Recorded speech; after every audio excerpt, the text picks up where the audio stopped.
Une grande première au CHU de Lille, une prothèse cardiaque a été implantée, une intervention jamais réalisée en France. Le patient vit à Armentières, il voulait aider la science. Jérémy Hage, invité de ce 19-20, son chirurgien sera également avec nous. La borne, une prouesse médicale, technique, humaine au CHU de Lille. Voyez cette photo, une machine pour remplacer les cœurs défaillants. C'est la première prothèse cardiaque française implantée. Et le chirurgien André Vincentelli est avec nous sur ce plateau. Et puis, en duplex, le patient Jérémy Hage. Bonsoir. Aujourd'hui, vous avez un vrai cœur. Ce cœur artificiel, en fait, a été une étape pour vous faire gagner du temps. Est-ce qu'on peut dire qu'il vous a sauvé? Ah oui, tout à fait, oui, hein. Sans ça, on ne serait plus là maintenant, hein. Comment vous êtes sorti de cette première opération, donc cette implantation du cœur artificiel? Comment vous vous sentiez à ce moment-là? Bah, on se sent forcément un peu plus lourd, parce que le cœur artificiel étant plus lourd qu'un vrai cœur humain, donc déjà dans la poitrine, on sent que ça vibre, il y a une légère vibration par rapport à la pompe, le mécanisme, mais sinon la sensation au lever ou autre est totalement identique. Vous vous sentiez délivré d'une certaine façon? Ah oui, hein, beaucoup moins fatigué. Après, on a pu reprendre une alimentation correcte, etc., hein.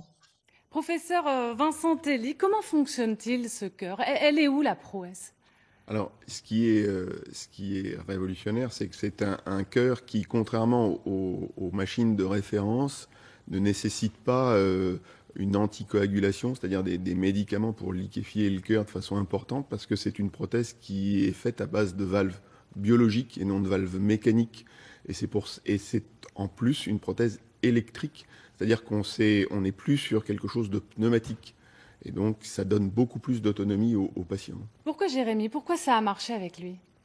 Eh bien, d'abord parce que c'est une expérience qui avait commencé dans les années 2013 en France et puis qui s'était interrompue en France et les industriels avaient préféré continuer à travailler avec d'autres pays.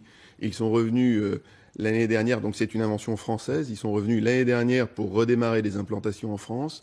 Et pour un patient jeune à qui on a envie de redonner une autonomie, c'est la prothèse qui semblait la plus idéale parce que la prothèse historique est associée à des complications, des accidents vasculaires cérébraux du fait de ces valves mécaniques et de ces risques d'accident. Et précisément, on comprend dans ce que vous dites qu'il y a des risques, évidemment. Jérémy, est-ce qu'elle a été facile à prendre la décision de se faire opérer? Pourquoi vous avez accepté? Bah, déjà, on pense à sa famille, etc., hein, c'est sûr, c'est pas forcément évident d'accepter ça. Mais dans tout le sens, le cœur ne pouvant plus assurer sa fonction première, c'était ça ou finir sous une autre machine. Donc, En, en pré- autant augmenter ses chances. En préparant l'interview, vous me disiez j'avais envie de faire avancer la science. Aussi, oui. Parce que c'est pas en restant bloqué sur des anciens procédés que on pourra évoluer forcément. Et donc là, cette machine offre des possibilités qui sont quand même beaucoup plus saines pour le patient, déjà de une, et beaucoup plus acceptables aussi. Et 3 mois après cette opération, vous avez pu avoir un vrai cœur, hein, un don d'organes. Comment allez-vous aujourd'hui? Ah, aujourd'hui, on se remet bien. Là, ça fait un mois que j'ai été greffé définitivement. Pour le moment, tout roule. Il n'y a pas de signe de rejet, rien. On est content. Et on est heureux de l'entendre. Professeur, combien de temps Jérémy aurait-il pu vivre avec la prothèse? Eh bien, jusqu'à présent, la plus longue durée avec ce type de prothèse, c'est 722 jours. Les 5 patients qui avaient été transplantés ailleurs dans le monde avant Jérémy avaient été transplantés entre le 3e et le 6e mois.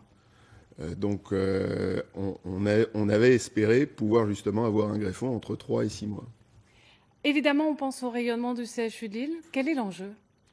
Ah bah, c'est d'occuper la place que doit occuper le CHU de Lille dans une région comme les Hauts-de-France, hein, qui est une région de 6 millions d'habitants. C'est quand même une région extrêmement peuplée, avec une population qui mérite une prise en charge au top niveau. Et le problème de fond, ça reste quand même le don d'organes. et ces problèmes encore aujourd'hui dans Exactement. France. Le cœur artificiel ne résoudra pas tout. Non, il ne résout pas la problématique, hein. On a toujours deux receveurs pour un donneur, donc ça ne change pas. Le nombre de transplantations, après avoir augmenté, commence à nouveau à diminuer, hein. On avait fait 450 transplantations en 2018, 420 en 2019. On ne résout pas tous les problèmes avec la transplantation, bien loin de là.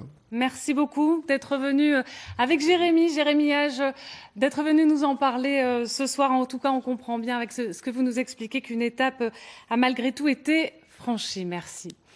À nous bientôt les musées et autres